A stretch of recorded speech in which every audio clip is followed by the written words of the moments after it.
اب انجینئر مرزا محمد علی کو کیا پتہ بابا ہوتا کیا ہے؟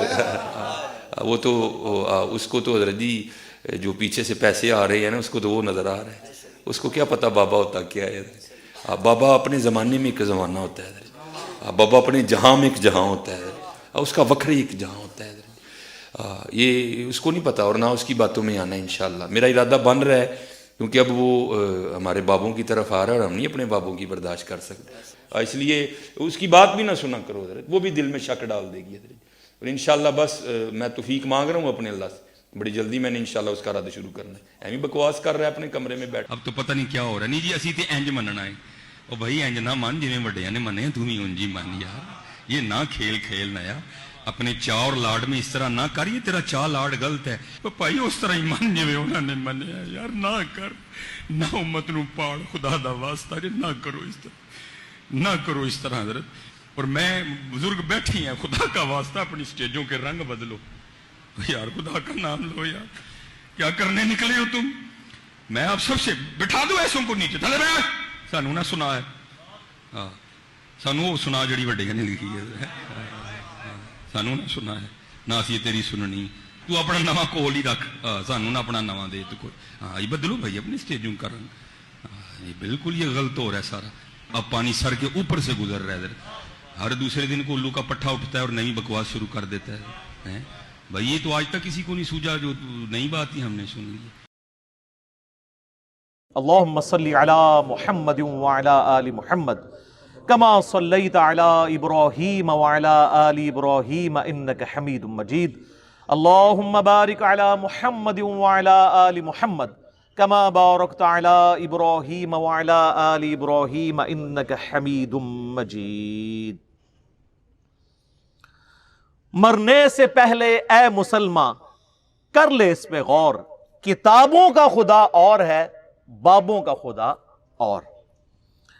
میرے بھائیو، یہ جو ہم نے بڑا سافٹ سا سلوگن دیا ہے جس کے اندر قیامت چھپی ہوئی ہے، اس میں قطعاً یہ مقصد نہیں ہے کہ ہمارے جو آباء و اجداد تھے وہ کسی اور خدا کی پوجا کرتے تھے اور ہم کسی اور خدا کی کرتے ہیں۔ اس میں میسج یہ ہے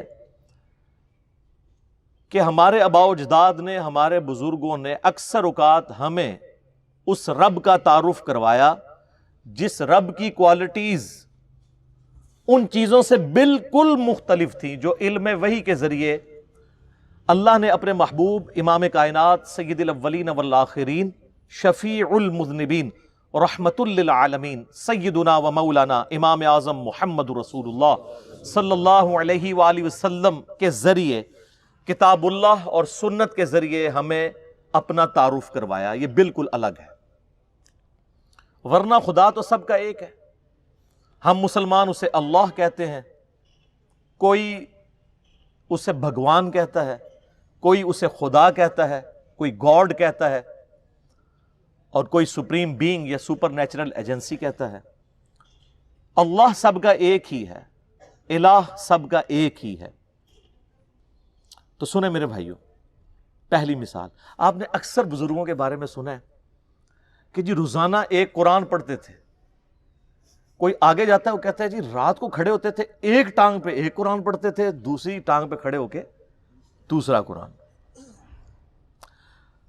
جس نے تھوڑی لمبی چھوڑنی ہوتی ہے وہ کہتے ہیں جی 3 قرآن روز کے، 8 قرآن والا ورژن بھی ہے۔ سر فضائل اعمال اٹھائیں، یہ میں یعنی کوئی زبانی کلامی باتیں نہیں کر رہا ہوں، یہ وہ ٹیکسٹ بک ہے جس کے بارے میں دعویٰ کیا جاتا ہے قرآن کے بعد سب سے زیادہ دنیا میں پڑھی جانے والی کتاب ہے فضائل اعمال۔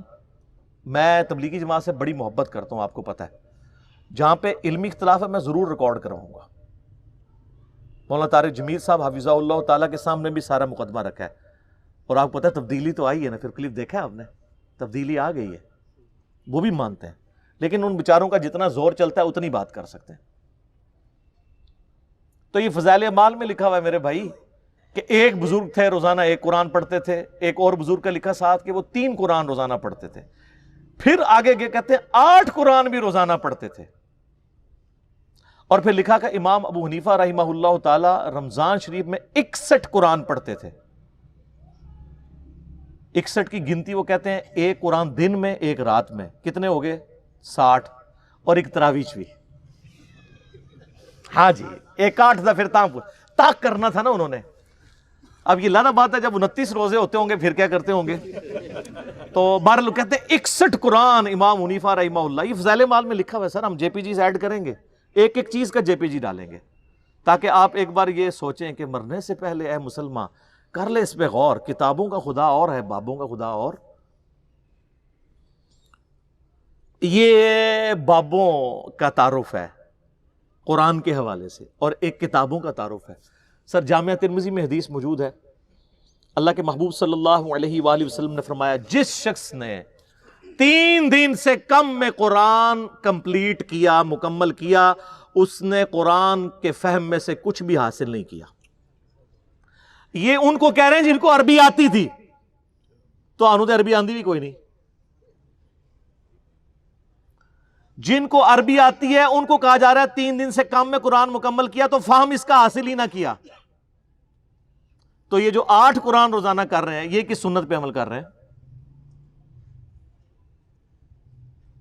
اپنی وشفل تھنکنگز میں سرگرداں ہیں.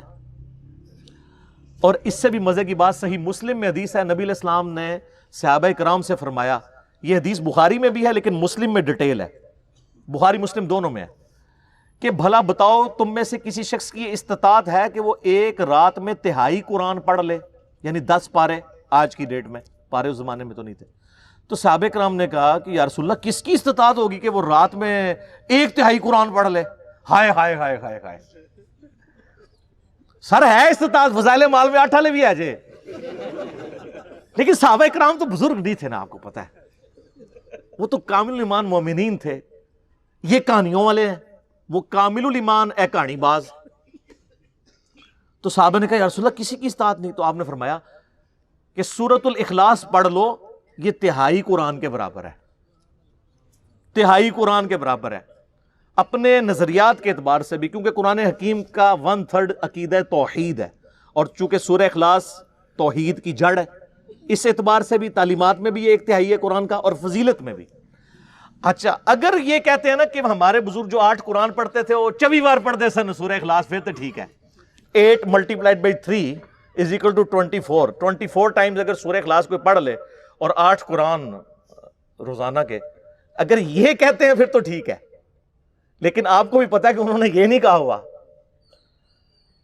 ٹھیک ہے, کیونکہ اس پہ پوری رات ایک ٹانگ پہ کھڑا نہیں ہونا پڑتا. سورہ اخلاص اگر کسی نے پڑھنی ہے 3 دفعہ کتنا ٹائم لگتا ہے. اور آپ کو ایک اوریجنل مدنی لطیفہ سناتے ہیں. یہاں پہ جیلم ہمارے شہر کے اندر تبلیغی مرکز ہے. کبھی کبھار میں زور کی نماز میں وہاں چلا جاتا ہوں, تو زور کی نماز کے بعد نا فضائل اعمال کی تعلیم ہوتی ہے. اب وہ عالم دین ہے جو وہ فضائل اعمال پڑھ کے سنا رہے ہوتے ہیں, اور سامنے مدرسے کے بچے بھی ہوتے ہیں. تو میں نے اپنے بچوں کو پابند کیا کہ تم نے بھی سن لیا کرو تعلیم نا. اب میرا ایک بچہ ماشاءاللہ 10 سال کا ہے اور ایک آلموسٹ 11 سال کا. تو یہ میں 5-6 مہینے پہلے کی بات کر رہا ہوں. تو ہم درس سن رہے ہیں نا, تو یہی والا جناب وہ فضائل قرآن والا آ گیا جی, ایک بزرگ 3 قرآن روزانہ, ایک 8 قرآن, اور یہ 61 قرآن. اب میں جب بیٹھا ہوا درس سن رہا نا تو میں بچوں کی طرف دیکھ رہا, میں نے کہا کہیں یہ بھی وہی تو نہیں سوچ رہے جو میں سوچ رہا ہوں. تو خیر بعد میں ہم جب موٹر بائک پہ بیٹھے, میں گھر آنے لگا تو میرا بچہ مجھے کہتا ہے, احمد کہتا ہے بابا یہ باقی باتیں تو ٹھیک تھیں, ایک بندہ روزانہ 3-8 قرآن کیسے پڑھ سکتا ہے؟ تو میں نے کہا بیٹا یہ کہانی تھی, اس کو چھوڑ دو, باقی باتیں لے لو. لیکن میں یہ سوچ رہا تھا کہ 80 لوگ اس عمر ہی ٹگے سن ڈنگر, کیونکہ ہماری تربیت نہیں ہوئی تھی. اور آج کل کے بچے سوچتے ہیں, کیوں سوچتا ہے؟ اس نے قرآن کئی دفعہ مکمل کیا, اسے پتہ ہے یہ اتنی موٹی کتاب ہے, یہ 8 دفعہ روزانہ کیسے پڑھی جا سکتی ہے. آپ لاکھ کسی کو کہتے رہے جناب انج کر کے پڑھ لی, انج کر کے پڑھ لی, کیسے منوائیں گے؟ اور میں نے تو احادیث سے ثابت کر دیا کہ صحابہ کرام علیہم رضوان بھی کہہ رہے ہیں کہ کس کی ہمت ہے کہ رات میں 1/3 قرآن پڑھ لے. تو نبی علیہ السلام نے وظیفہ دیا ہے سورہ اخلاص کا. تو ہم تو یعنی یہ ساری مثالیں آپ کے سامنے اس لیے رکھتے ہیں کہ آپ کم از کم مرنے سے پہلے اے مسلمان کر لے اس پہ غور. کتابوں کا خدا اور ہے, بابوں کا خدا اور.